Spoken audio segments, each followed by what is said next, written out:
Chile also. Thank you all for participating in this session of the European market entries that today will be about Sweden. And these sessions started on November 5th, actually on a weekly basis, with different key players from, first it was Spain's ecosystem and was followed by UK, then Germany, Portugal, and today is our turn. And next week will be the last one, and it will end with the France ecosystem. So I'm really happy to have the speakers that will be presenting today, and I will introduce them in a while, but just a short reminder that during the presentations, if you have any questions, just write them in the chat box, because we're having Q&A sessions right after the 4 presentations of our speakers. So I will introduce our first speaker, Regina Sommer, that has more than 20 years of experience from working in the Swedish innovation system from an academic, a business, and a public agency perspective. Her previous position was head of unit of green growth and innovation at the Swedish Agency for Regional and Economic Growth. And today she is the program director for the bilateral innovation collaborations with Brazil and Canada. She's also responsible for Sweden Innovation Days and the coordinator for Vinnova's participation at the World Exhibition Expo 2020. So Regina, thank you so much for participating and accept this invitation. The screen is all yours now, please. Thank you so much, and thank you so much for having me. A pleasure. Let's see, my presentation is up. Well, I will give you a short introduction to the Swedish innovation system, and like most innovation system, it's quite complex, quite diverse and diversified. So we'll try to make it easy, hopefully. But I mean, any questions, please just ask in the chat. So just to start off with, innovation is, of course, more important than ever right now, the situation that we are in today. And time is really, this is not just about a pandemic. This is, of course, about all the global challenges that we have in the world today. And what Vinnova is working for is, of course, that we believe that we need innovation in the broadest sense. We need to move towards working with innovation in a totally different way that we have done before. And the global goals are, of course, the direction that we need to head towards. Sweden as a force for innovation in a sustainable world. That's our Vinnova's vision. That's in our DNA. That's in everything we do. We thrive towards the global goals, and this is very, very important to understand. And we also, of course, what we prioritize and the projects that we see as most important are the ones that really makes it a difference towards this. Vinnova we are about 220 employees right now. Most of us sit in Stockholm, but we also have a small office in Brussels. We have colleagues and an office in Silicon Valley, and we have an office in Tel Aviv, Israel. We have a budget around 3.3 billion Swedish a year. This funds around 4,000 projects. And this has been up till now. And I think, I mean, this year will not be huge changes or differences in the numbers that we have had before. But we want to, like I said, thrive towards a transformative way of working with innovation, a system innovation where more actors work together towards these goals in different missions. And missions is something that we have worked with during the last year, and it's been kind of a pilot, you would say, that we as an innovation agency have tried this ourselves. How can we create missions, joint missions in Sweden, to make more actors in the ecosystem work together towards a specific mission? And something that we have done. And now actually during the last month and this whole year, we have been reorganizing Vinnova as a whole, as an organization, to be able to work much more mission-oriented and much more with system innovation within 10 areas that are prioritized. So, like I said, the Vinnova offices, you see where we are around the world. And the role of Vinnova is to, of course, we are a funding agency. That's quite an important role of Vinnova. But we are also an innovation agency in the sense that we want to help develop the innovation system. We want to be part of that, and we want to support the actors in the system to be as good as possible. And we do that in different ways. Of course, we identify the challenges that we have. We try to mobilize the actors in the system, in the Swedish system, to get them together. And then we also have the funding part. Different Vinnova programs and activities that we believe build strong innovation capabilities are, for example, the strategic innovation programs. This is a huge investment from Vinnova's side, where we have invested in 17 programs with key innovation stakeholders in different parts of Sweden. And it is the stakeholders that are in the driver's seat. These different strategic innovation programs are funded by Vinnova, the Swedish Energy Agency, and Formas. So it's a collaboration between 3 agencies. The strategic innovation programs are, as you see here, within different areas. We have SweLife, we have, of course, that's more life science and preventive health. We have MedTech for health. We have Innovación, focusing on aeronautics. We have smarter electronic systems. And then we have 2 focusing more on viable cities and smart cities, one focusing on IoT, one focusing on CEO graphene. We have one, Drive Sweden, for example, very strong one, focusing on transports and mobility. So these are the 17 strategic innovation programs. And this is quite important to know about when you want to understand the Swedish innovation landscape, because these innovation programs, they gather all the stakeholders within these fields in one program. And it's also important to understand that these strategic innovation programs themselves also have funding and have call for proposals within their own areas. You want to know more about these? You just visit our website, and you have all information about the specific strategic innovation programs and the contact persons, the program directors for these programs. We also have something that is very important for us. And this is the strategic innovation programs are more on a national level. On the regional level, now we have 21 regions in Sweden.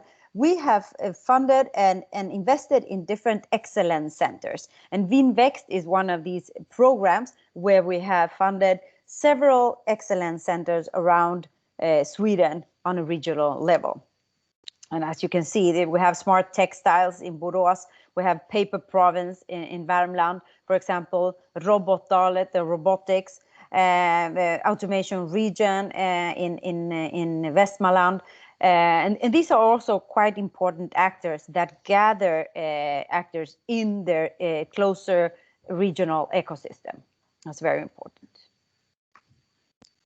AI Innovation of Sweden, that now actually is called AI Sweden, is also another national investment that is very important to know about, where we have, there are hubs, innovation hubs all around Sweden, 7 innovation hubs all around Sweden, focusing on AI and specifically on applied AI.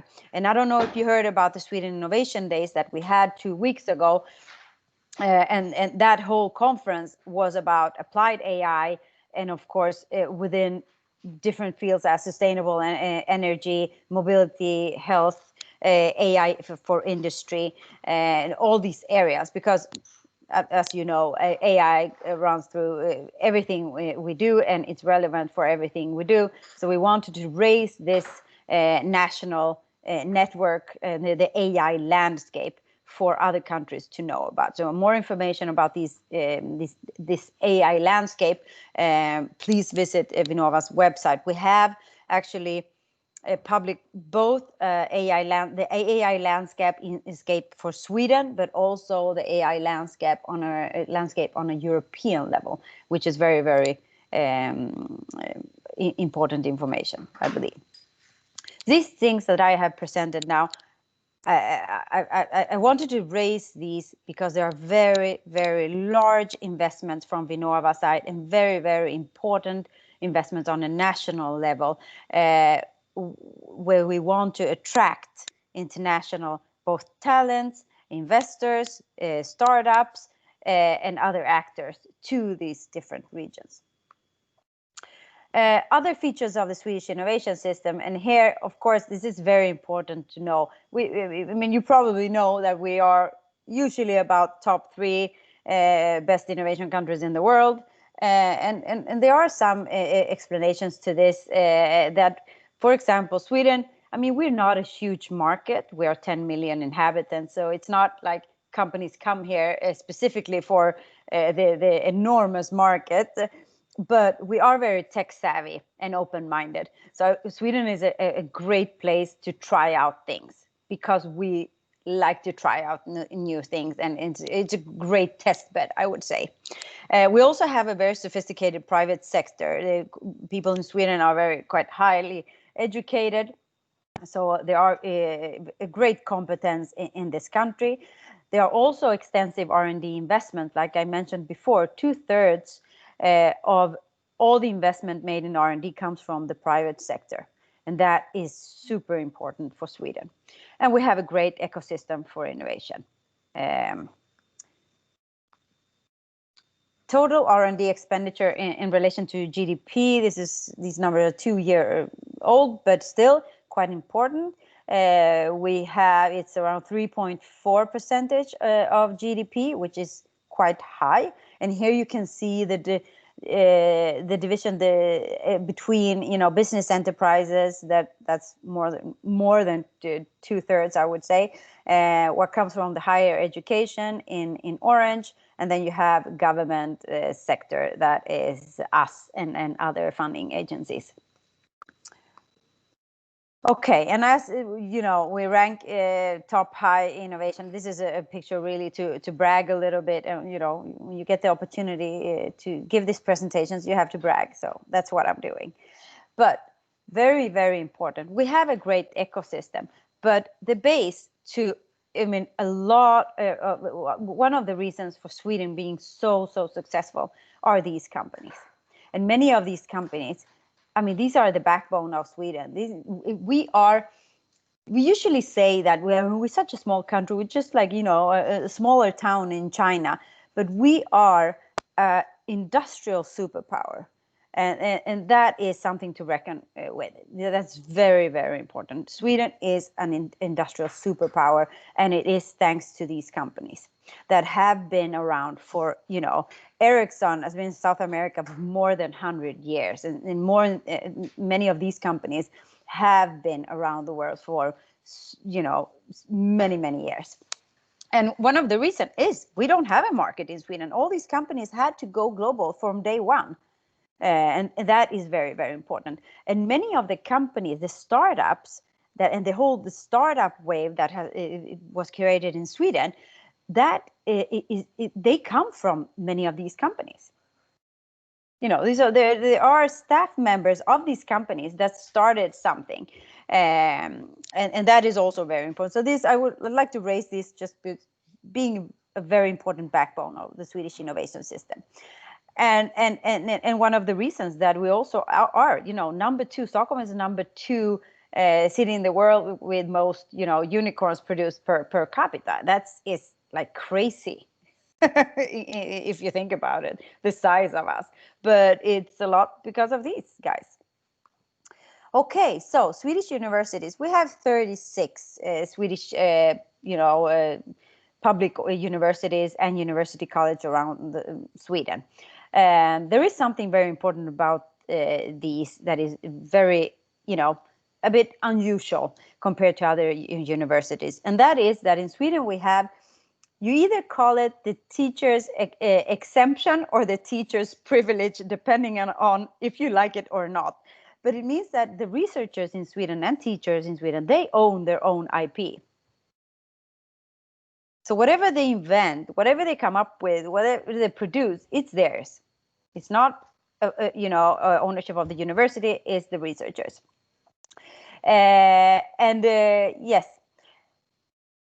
Another thing is also that these are not allowed to enter any commercial agreements, for example. So a lot of universities, they have their own holding companies where they can have different, commercialization of research, for example. That's also good to know. And something that the government established in, I think it was 2006, was 12 innovation offices at universities. So around Sweden, we also have 12 innovation offices that support, you can have one innovation office that supports 4 universities, for example. And these innovation offices work with technology transfer. That's their mission. And that's also one part, and very important part, of the innovation system in Sweden. And then we come to this lovely picture, and I know that Michael Salter takes part of this, but he will tell you so much more about this. But this is also a very important actor in the Swedish innovation system. The RISE, that is the Swedish Research Institutes, have like more than 100 test beds around all Sweden, and they work in the, they work with commercialization of research, and have these research institutes, like I said, in the whole Sweden. But I think it's better that Michael tells about this than me. He knows much more on this, but I just wanted to raise RISE as a really important actor in the innovation system. We also have CISP, that is the Swedish Incubators and Science Parks. And all around Sweden, we have 43 business incubators and 33 science parks. This is also a huge and very important actors in our innovation system. You have an incubator or a science park in every region of Sweden. And if you look at this map and wonder, why don't you have any blue dots on the northwest side? And that is because hardly any people live there. It's mountain and it's super cold. So that's why there's no incubators and science parks there. All right, I continue here. And the incubator infrastructure is, these are, if it could be interesting information just to know, they usually get around 4,500 proposals a year. They accept around 350 startups a year. And they are, this is a huge machinery around in Sweden. And on this list, if you get the presentation later on, you will have the list of all the incubators and science parks in Sweden, where you can reach out and contact them.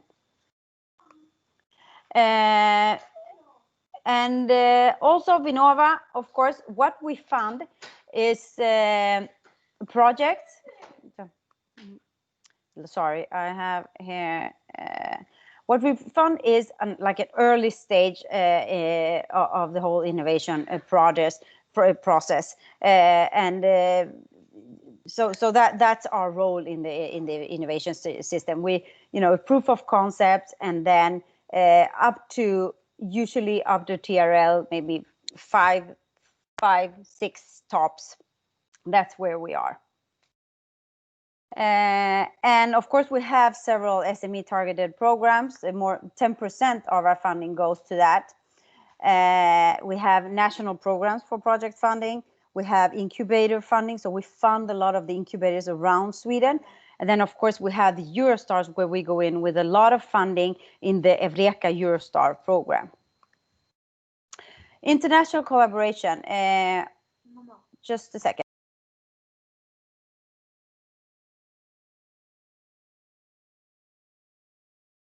Sorry, it's the way it is. Corona times, and the kids are home.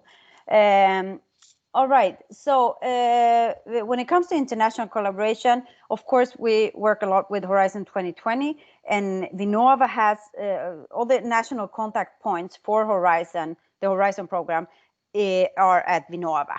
So I have colleagues within the different thematic areas responsible for the Horizon program and the Horizon Europe program that is coming up. We also found and are partners and members of the Eureka network.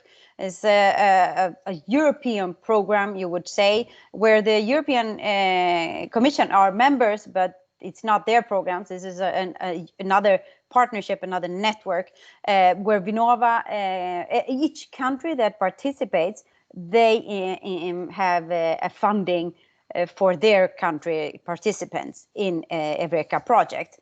And that's also very important in the international global partnerships. When it comes to global innovation partnerships, we also have bilateral agreements, and there are 10 pinpointed countries around the world that are very important for us. It's China, it's Japan, it's India, South Korea, we have Israel, we have Brazil, Canada, the US, France, and Germany, where we have specifically, and these are the countries that we prioritize and we put resources on and funding in projects with these countries. I put the names of these countries here. And yes, here are my contact details. Any questions, please email me. I will be in this meeting now in a little while. So ask any questions there. Thank you so much. And I'm sorry, I tried to speak as fast as possible, but there's a lot to say about the Swedish innovation system. So I leave you now, and I'll be back in a couple of minutes to answer questions, okay? Thank you so much, Regina. Actually, it was really interesting, everything you mentioned. I will not try. You can go to the next thing you had to do, and please come back to the Q&As. I will do. I will do. Thank you. Thank you so much. So it was really interesting. We will keep up now with our next speaker, Michael Salte, which is our Senior Research and Business Manager at RISE, Sweden's Research Institute and Innovation Partner. He has over 30 years of experience, and his current role at RISE is to develop innovation within the emerging fields of nanotechnology, both nationally and internationally. In addition, since 2011, Michael has worked to develop partnerships and networks for RISE in South America with focus on Brazil. The vision is to create a platform for bilateral international innovation between Sweden and South American countries through a strong coupling between the national innovation institutes. So first, thank you so much for accepting this invitation and to participate as a speaker, Michael. Please, this is all yours.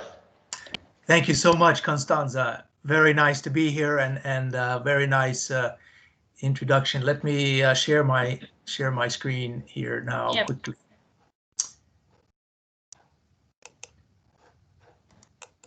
Okay. Yeah. So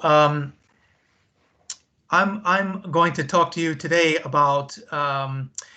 I've been involved since around 2012, working mostly with Brazil in South America, and trying to build up a sort of bottom-up network for performing and increasing the international bilateral innovation between, in this case, Brazil and Sweden. And the methodology that I have pursued is to link the country's national institute infrastructures. So I'm going to focus on from the way to do bilateral innovation through linking our two institute networks that exist for innovation in both countries. A couple of just a quick slide. I think Regina mentioned about RISE. We're a research. We are Sweden's research institute. We're present all across Sweden. About 2,700 employees. 30% with PhD. We have a turnover of about 3 billion in 2018.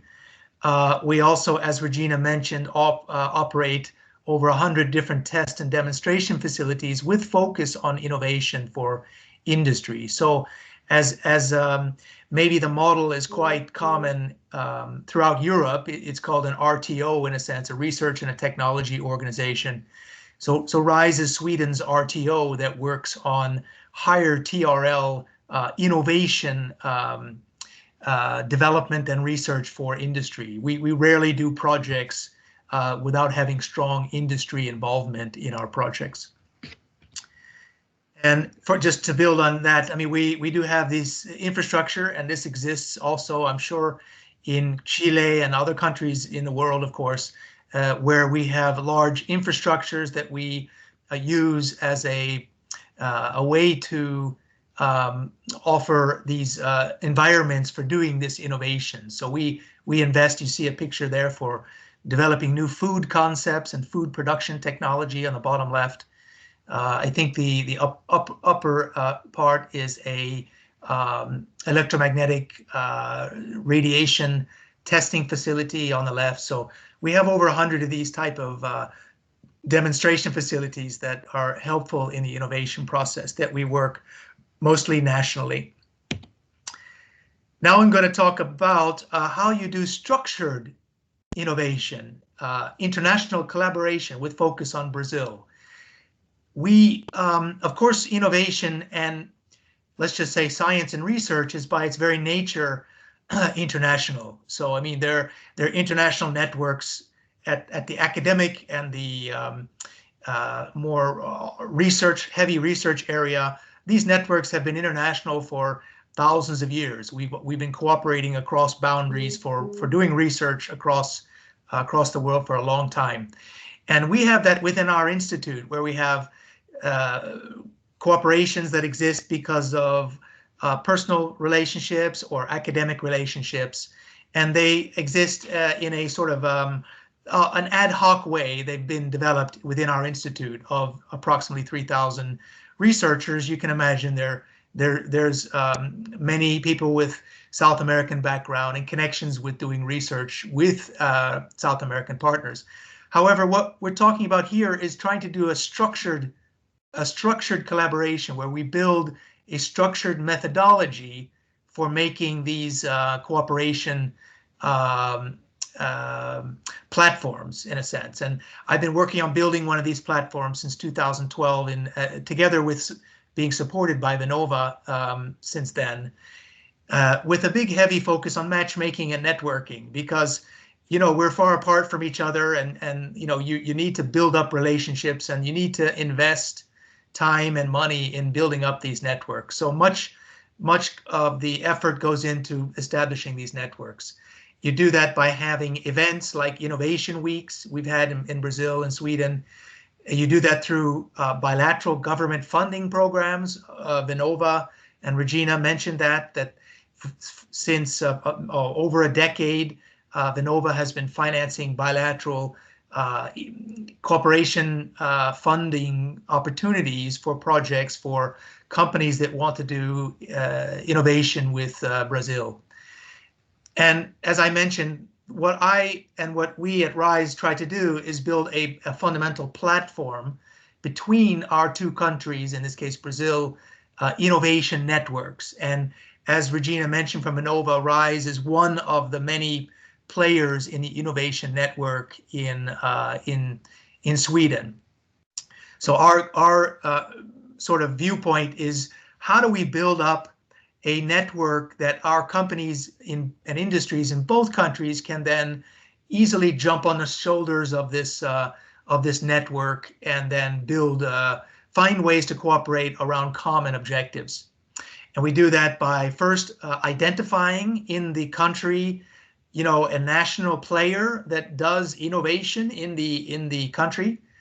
And in our case, government to government, and in the case of Vinnova, innovation agencies build relationships that offer a top-down approach to organizing international innovation.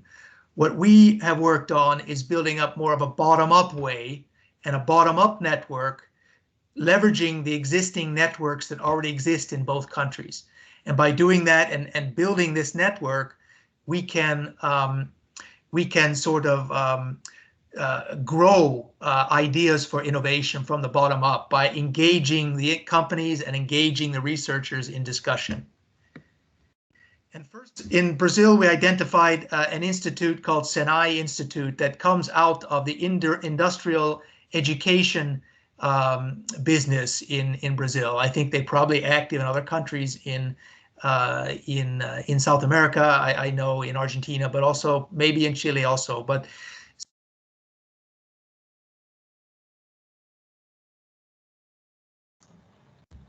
Michael, you are on mute. Your mic. There. Okay. Is it better? Okay. Yeah, can you hear me? Yeah. I'm not sure how that happened. I think someone else maybe did it, but anyway. So okay. First, there are over 23 different institutes, innovation institutes that have been established in different areas. So each institute in Brazil had a different focus and quite nicely mapped into our own research institute. I won't go into all of the areas, but you can imagine it covers all of the industrial areas of Brazil. And I think you probably also have in similar network and innovation institute network in Chile. And then after we identify this potential partner, we also look to our own institute and look at how we're organized within our institute. RISE is broken out into 6 divisions that focus in different areas also. So we form this sort of map of our own institute and then make a cross mapping between ourselves and the Innovation Institute in the other country. And by doing this, we hope to build up an innovation bridge by connecting the two, in this case, Innovation Institute networks in both countries. And they, in turn, in their own countries, work with their own networks in terms of both the funding authorities, different industry associations, actual industry, large companies, small companies. Those exist sort of around RISE, our own institute in Sweden. We have our sort of tentacles out into the industry and all of these different entities.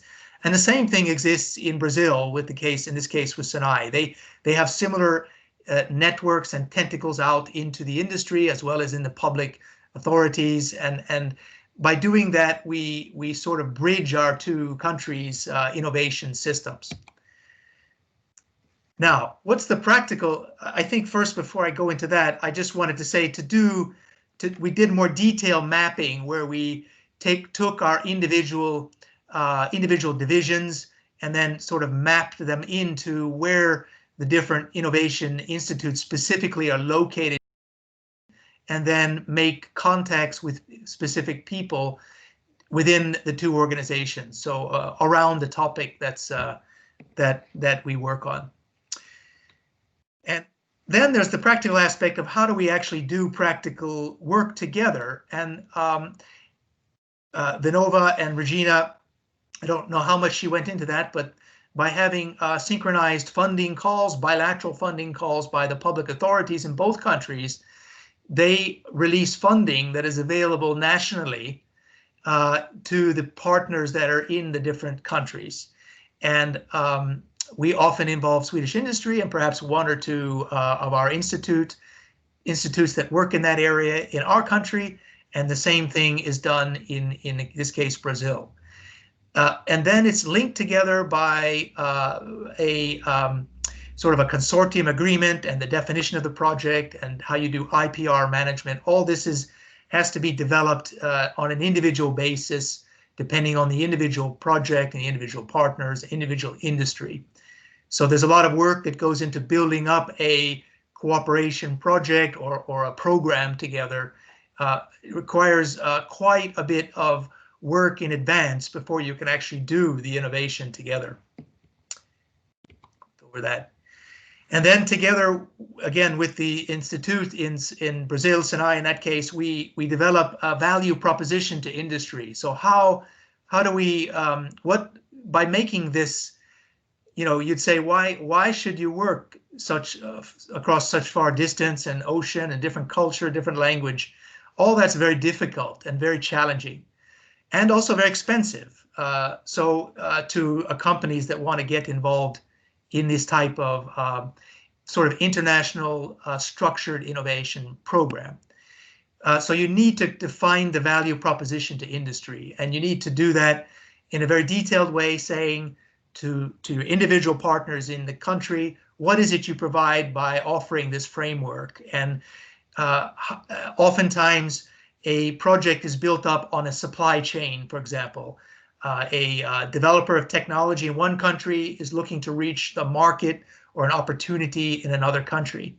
And that provides the motivation and incentive to tackle the big challenges that come about when doing international collaboration, of course, in a structured way.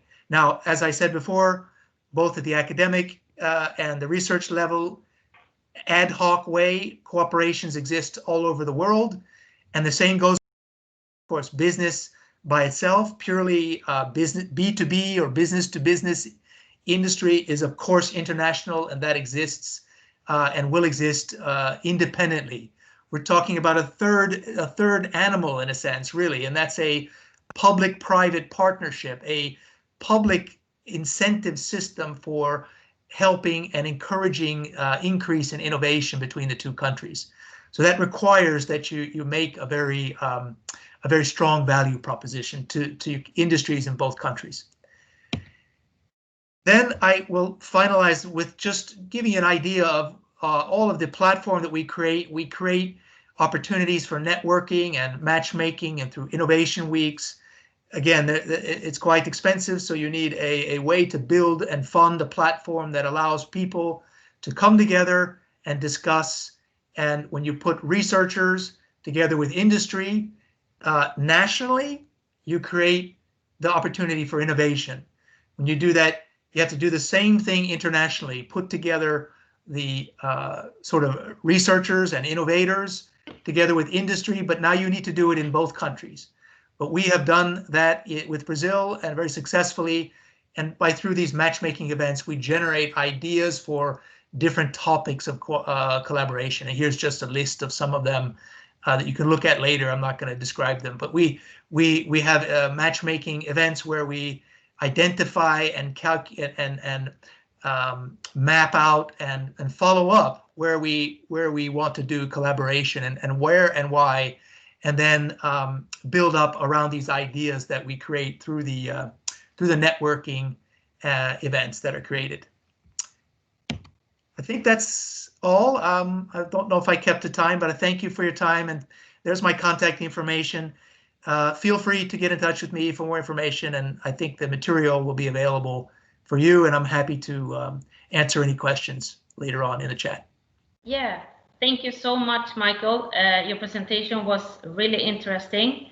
Really interesting to see how you have worked together with Latin America, especially focus on Brazil. So I hope everything we can keep in touch and to see what kind of collaboration further on. I have some questions, but I will ask them later on the Q&As. Sounds good. I will now present our next speaker, Louise Garbo, which is the Secretary General for the Swedish FinTech Association. The Swedish FinTech Association is an industry association. They gather the Swedish FinTech community to create impact. She will give us a presentation about the growing FinTech industry in Sweden, which is really important. So please, welcome, Louise. Thank you so much for accepting this, and the screen is yours. Thank you so much. My connection to Chile isn't that big, but I was supposed to go to Santiago last year at December for the COP25, but unfortunately I couldn't do that. So hopefully I will go another time to visit you. Okay, I'll share my presentation.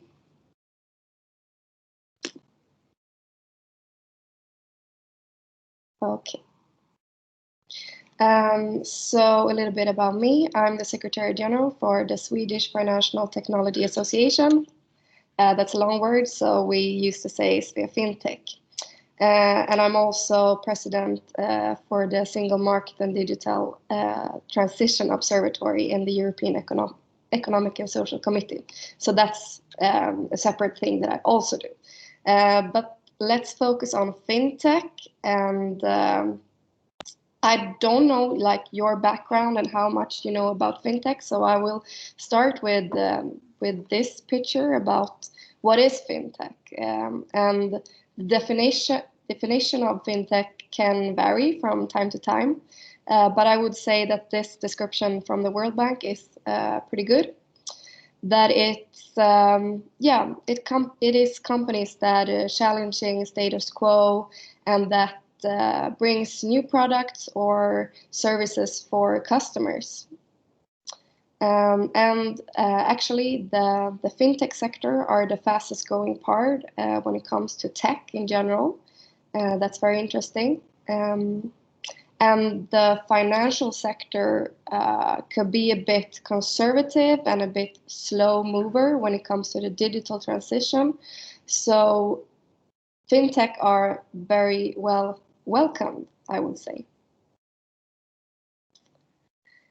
So the Swedish FinTech Association, we gather the FinTech community here in Sweden. We have 75 member companies, and we was founded 2017, so we're pretty young. I normally say that we are like a startup, and we work with the authorities and the government to share knowledge about the FinTech industry in Sweden and how it could be regulated and how we can work with innovation to get an even better financial industry in Sweden. And we're also an important part of the ecosystem where we normally arrange events, and nowadays more like webinars like these, to gather the community and to get synergies with in the ecosystem. So just to give you a view on like a bit on how the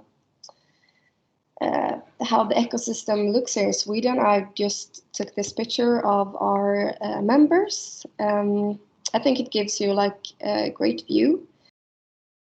Having a payment are experts on the payment side, and the biggest one are of course Klarna, iSettle, but also like Bambora are pretty big. And then we're having many companies within lending, but we also have companies within personal financial management, guidance and analytics, blockchain and cloud services, money transfer. Yeah, it's very broad, the definition of FinTech. We don't have like the big banks joining the association because they're having an own association. So in that sense, we are more representing the startup sector and like the newer kind of companies. So a bit about the Swedish success story. 2018, there were around 200 FinTech in Sweden. And today we have over 500 FinTech companies. So the market has grown very rapidly. And as someone mentioned before, Stockholm has the highest number of unicorns per capita after Silicon Valley. And a few of the unicorns are FinTech companies, like, for example, Klarna and also iSettle before. And Sweden and Stockholm attract international investors and a lot of venture capital.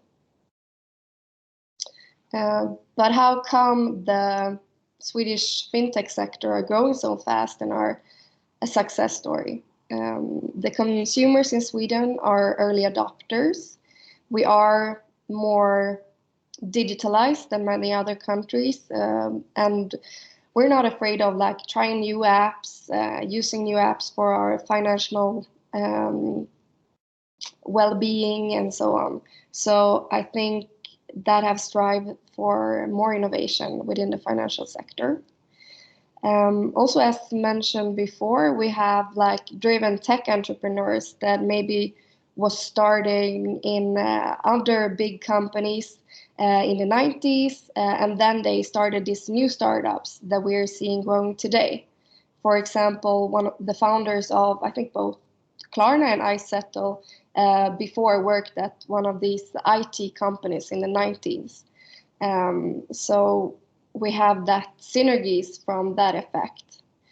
We also have a pretty clear regulatory framework. We have the PSD2, that's an EU, it's a law on EU level, the payment directive that has opened up the payment information, and that has created a lot more opportunities for third-party providers to use this data and to create new innovations and new services from that data. And then I would like to say a few words about the Cashless Society. Of course, we are not totally cashless in Sweden, but the use of cash in Sweden are going rapidly down, and that also involves the digitalization of the payment and the financial industry. So if I would say something about the opportunity in Sweden, I would say that compared to many other countries, we're a mature fintech market, since we're having a fintech association, we're having a great dialogue with the government, and they're sometimes listening to us. And we have had a few like fintech unicorns. So we have that. We also have, it's starting to be more of a collaboration between the banks and the fintechs. Maybe in the beginning, for like 5-6 years ago, the banks were a bit more afraid of like the fintech startups and saw them more as a competitor. But nowadays it's kind of a collaboration, and the big banks sees that they can't do all the innovation by themselves, so they rather collaborate with fintech startups to help them with new products and handling their problems. And also we have like the whole EU market. So if you have a payment license in one of the EU countries, you can use it in the whole EU, and that's basically a very good start if you want to enter the EU market. And when we look at our member companies, the Swedish ones, they are beginning in the Nordics, and then they're going to EU level, and then they're going like global. So yeah, if you want to start in the Nordics and then the EU, I think Sweden is a really great place to start. And as I said before, this second payment service directive has really opened up for innovation, and we are kind of lobbying for this directive to also include other information except for just payment accounts. It could also be more to this. It could be other information that I think would open up the industries in even more sectors except for just like the payment side. Yeah, and other opportunities that I see, or areas where I think there could be done more, and I think we will see more companies coming up in the next years. I think it's combating the financial crimes. Maybe you don't heard of it, but for a few years ago, or the last few years, we've had some scandals in Sweden when it comes to money laundering and so on. And the regulations around this, AML, are getting very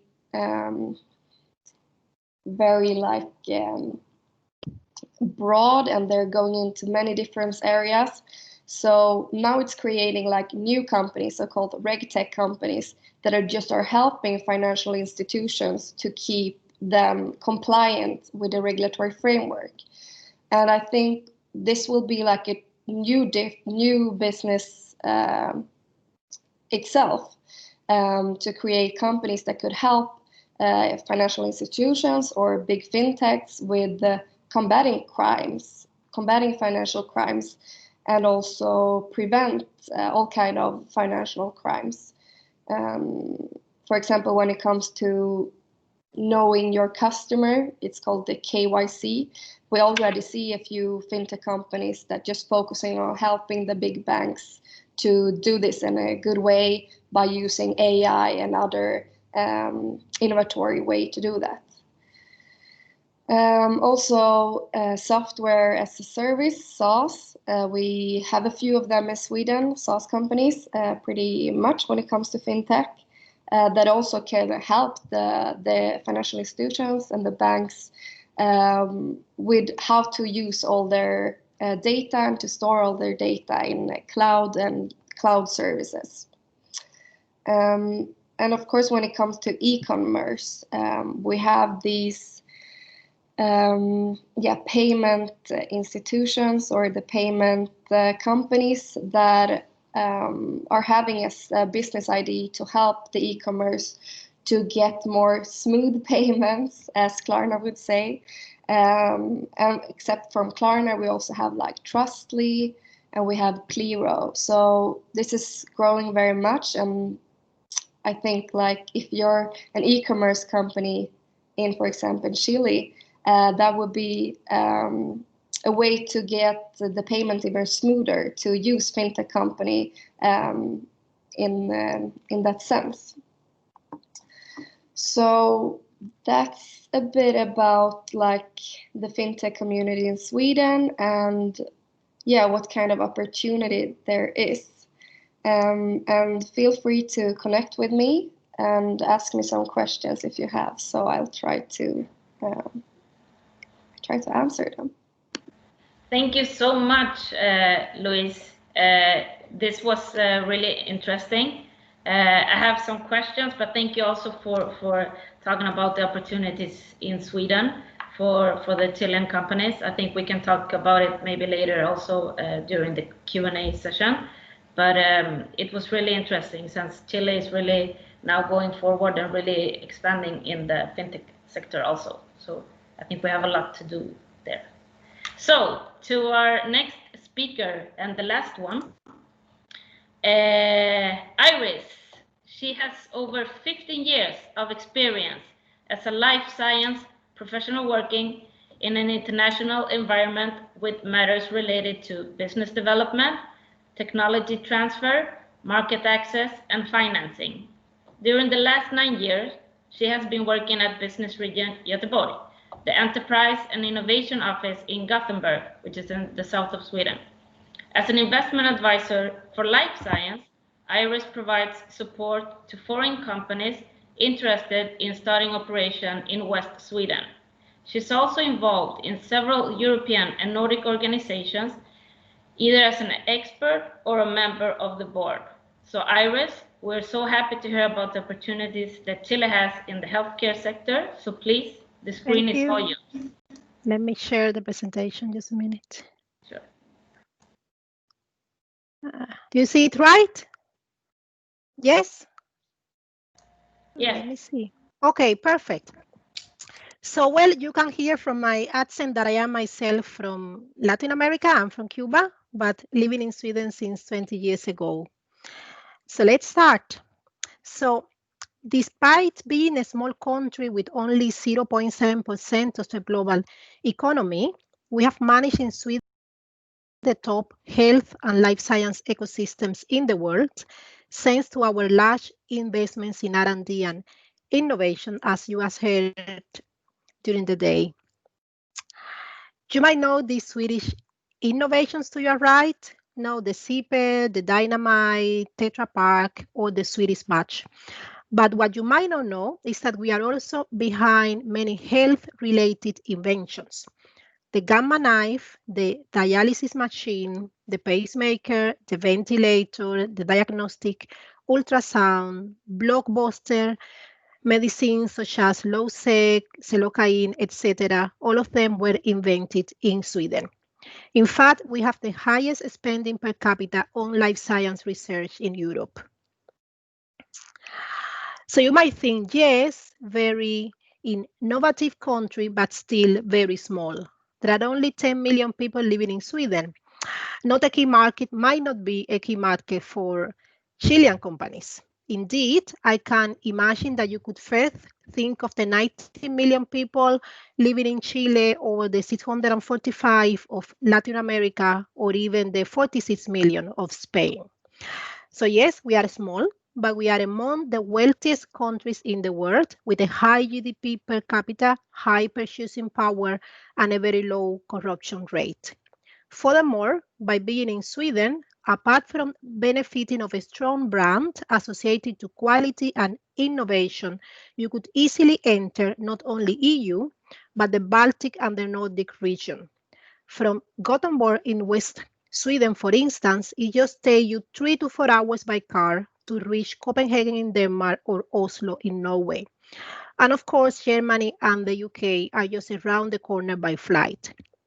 The Nordic countries have a common history, welfare model, and society. We are today the 12th largest economy in the world. We are among the countries with the best healthcare system, and it is universal. But we have challenges, of course. Healthcare costs stand for 11% of our GDP. A few patients, those with several chronic diseases, account for almost 85% of the overall cost. And this has led to some reforms during the last years. We now see a shift from inpatient to outpatient care service, with an increase in home care services and, of course, more use of healthcare digitalization. In general, the healthcare sector in Sweden is primarily public-owned and public-funded. But we now also see an increase in privatization of the healthcare. For instance, we see privatization of primary care services, elderly care services, and the pharmacy sector. So there are concrete business opportunities for companies from Chile offering the right solutions. If we look closer to the medical industry, we can see that the market in Sweden is dominated by a few foreign multinational companies with a long-time presence in the market. We are talking about Philips, Siemens, Cerner, or Johnson & Johnson. There are, of course, also many Swedish global medtech companies such as Getinge, Essity, or Elekta. We are also good exporters of high-quality, innovative medtech and pharmaceutical products. But obviously, because we are a very small country, we import a great deal of that. So we import 75% of the 800,000 medtech products that are today in our market. And as I said, we are talking about high quality, usually quite expensive medical products. So we are very interested in solutions offering more value, more health at a lower cost. Let us now talk a little bit about digital health, an area that has dominated most discussions in Sweden during the last years. The health and dental care services are very digitalized, with 99% digitalization in Sweden of some areas such as dental imaging, e-prescription, or radiology. This is facilitated by the fact that we have had ID numbers in Sweden for more than 70 years. And since 2017, we can get access to our patient journal from home using a secure identification service called Bank ID. We have over 100 quality registers that are used for monitoring purposes, clinical studies and research, and so on. In general, you could say today that more than half of the Swedish population use digital services, and over 85% of them do search health information online. For example, 1177, which is a service that can be accessed via phone or a computer, is a service that we use widely. You can connect and get information about your health, you can book appointments, you can receive advice. And for instance, last March, in the beginning of the COVID-19 pandemic, the site had 19 million visits in a single month, and that's a lot considering that we only are 10 million people living in Sweden. Let us use West Sweden as an example to go deeper into the healthcare system here. In West Sweden, we have the largest port in Scandinavia. We have always been traders. In fact, you cannot talk about West Sweden and its largest city, Gothenburg, without mentioning Niklas Solgren, one of the Swedish East India Company most prominent directors. He traveled the world and became a rich man. But before he died, he donated to the city of Gothenburg a large amount of money to set up the foundations of our healthcare and the building of a hospital, the Sahlgrenska Hospital. There are 17 hospitals in the region, but Sahlgrenska is the largest one. Sahlgrenska started with 24 beds only in 1782, and it has today 2,700 beds, 70,000 employees, and it is the largest healthcare unit in Northern Europe, with an annual turnover of about 240 million euro. It is a recognized international center for clinical research. The hospital is owned and funded by the County Council in West Sweden. In fact, 90% of the County Council budget goes to the provision of healthcare. Sweden has a decentralized system, so the county councils, which are 21 in Sweden, are the main funders of our healthcare. We have been investing a lot in healthcare and life science during the last years. By 2030, West Sweden will renovate and build several hospital facilities. We have been discussing numbers like 30 billion Swedish crowns, 330,000 square meters of hospital space, and so on. Another investment I wanted to mention here today is one coming from the industry itself. At the heart of AstraZeneca site in Gothenburg, which is also one of its 3 global R&D centers, you find the BioVenture Hub, where SME companies can get access to AstraZeneca's expertise and capabilities. It is funded by the government and the region. Currently, 38 companies are located there. And just 200 meters from that site, 350 million euro are to be invested in a co-working area for health tech innovation. The name is GoCo Health Innovation City. The idea here is actually to bring health and cross-sectorial collaborations even closer. Mobility and automotive companies will develop health-related products together with IT, life science, and clean tech companies. We want to have health at the center.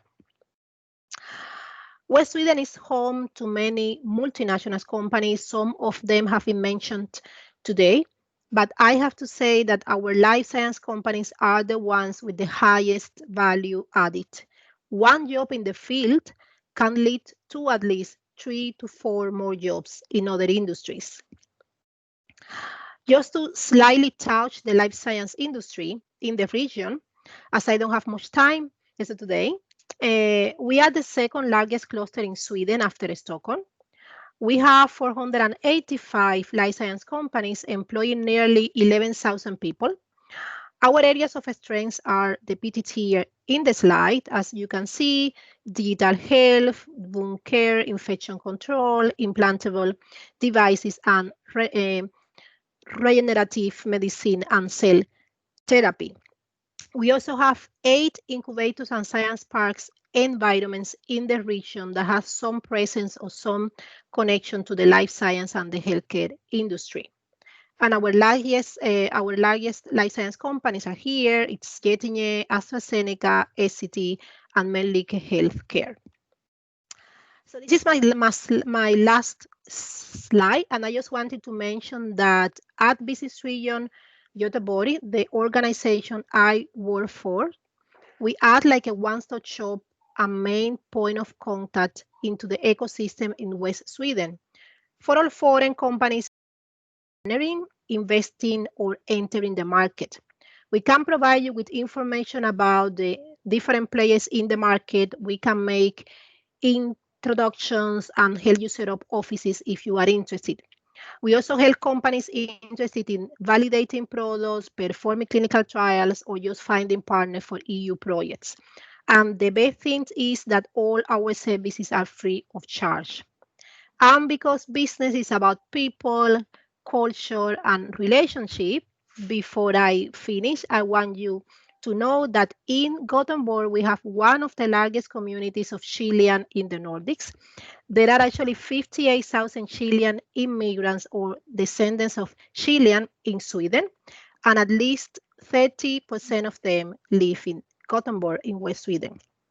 Göteborg, Gothenburg is a coast city with a lot of seafood, just like Chile. So you will really feel like home here. Thank you. Wow, thank you so much, Iris, for the great presentation. And it's so interesting to see how fast it's growing and what you have to offer, actually. So I don't know if we have some questions in our chat. I think we have the first questions, but I think you helped Iris to answer that, right? Regarding the universities. Yes, I would like to add something there.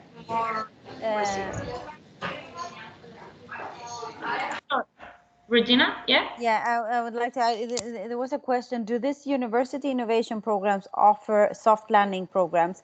And there are some, I would say, incubators more that have some kind of soft landing program. Not all of the incubators, though, but I would recommend to contact SISP, the Swedish Incubators and Science Parks, and they can pinpoint which ones that actually have soft landing programs. Because this is developing, but not all of them have that in place as we speak. If it was that, you have to otherwise ask again. But yeah. Okay, yeah, that's a great.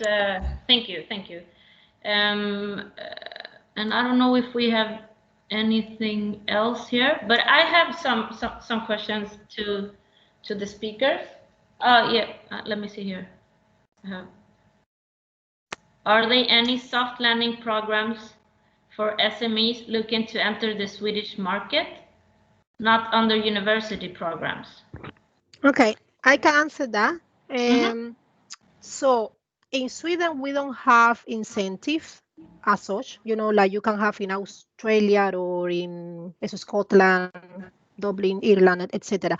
But of course, and we don't call it soft landing as such, but if you are an innovative company that decide to establish an office in Sweden, then you register a Swedish company, and then automatically, of course, as a Swedish company, you get access to all the, I would say, benefits of being a Swedish company. It could be from the point of view of accessing, national funding, regional funding, or European funding. Also, we have some incentives with regard to when you employ or perform R&D services in Sweden. And we also have some if you, for instance, recruit foreign personnel that has to move to Sweden. But, and then the company taxes, as you know, that you pay every year in Sweden are very low. They are like 21%, which is lower than many other countries.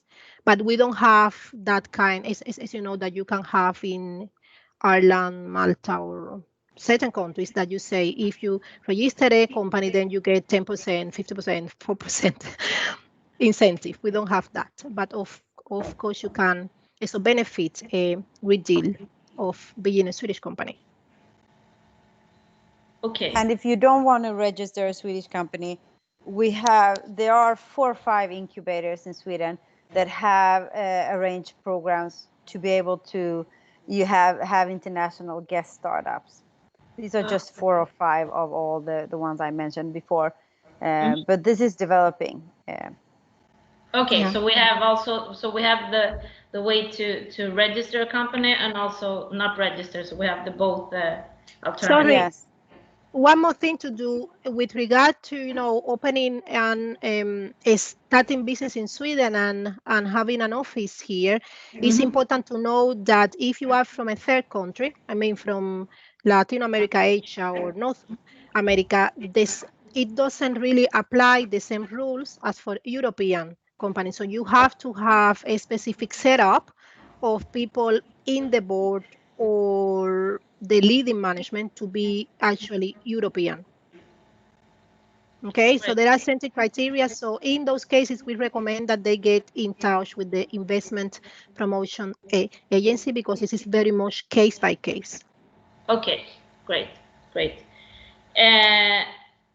I also have a question regarding if they decide to expand, to establish here in Sweden, what obstacles do you think they can meet? If the question is if a company decides to register an office in Sweden, yeah. What obstacles do you think can be presented during the process for them? Is there something they should think about, or? Okay, so I think usually the problems that some companies experience, especially from third countries, like I said, is that you might get some challenges when trying to open a bank account for the company, because there is a lot of regulation with money laundering and so on, especially if you are from outside of Europe. Another thing, as I said, is who is in the management and in the board. There are also some rules for that, but apart from that, the process is quite straightforward. Then there is a difference between if you are an SME or if you are a large company with a certain, financial situation. Okay, so there is not the same. And also I could suggest that at least to have some contacts, connections to somebody in Sweden. I don't know, be collaborating, partnering, having some relationship. It's easier because you always have somebody from the market that knows you, that can say we have been working together, or there is something. And I say this is especially when you are coming from third country, outside of EU. Thank you. And I know that Louise mentioned a little bit regarding FinTech, what the opportunities in Sweden I guess it was for the Chilean companies, but maybe you want to add something else, or? Since I'm mostly working like within Sweden and more like in lobby organization, I don't have that much tips, but of course, like Stockholm Invest are very good in like helping companies coming to Sweden and want to establish here. So that's maybe a tip. Great. And Regina, what opportunities do you see here in Sweden for the Chilean startups? I mean, we're always looking for great talents. So and something that, I mean, Iris, I think, was mentioning it, but the lifestyle in Sweden is amazing. So, I mean, these are things that, are quite important in life. But that is more like, so talents, we're always looking for talents. We're always looking for, companies to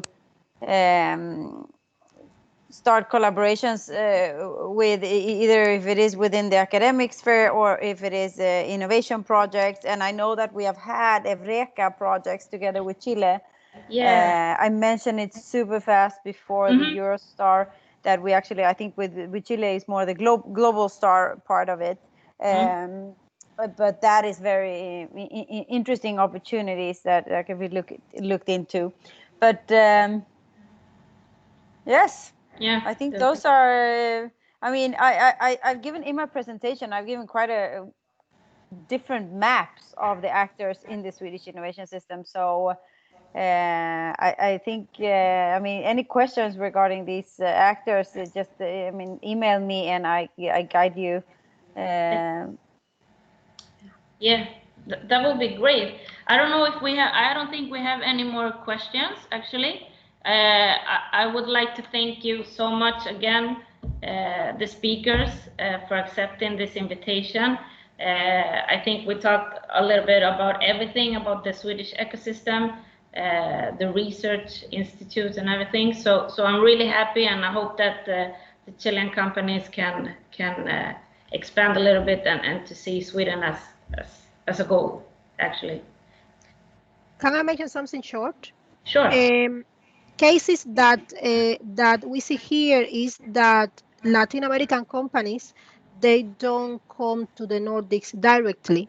Okay, it means that they usually have a presence in Spain, Portugal, because of the culture, the language, etc., and then come to the Nordics because it's a language, it's a culture, it's a weather, it's everything. Yeah. So usually, what we see is that the Latin American companies usually has a presence in Europe before they come to the Nordics. That's a reality. Then, of course, they are always welcome. Great. I don't know if any of you would like to add something else, or maybe I could just say quickly. If you say looking for opportunities, I think that really you have to start with where the big industries are that are in common in both countries. So I don't know how big mining and agriculture and these areas are, because there's a lot of very good high-tech solutions and technology that are available in the Nordic countries for areas where we have common markets in common industries.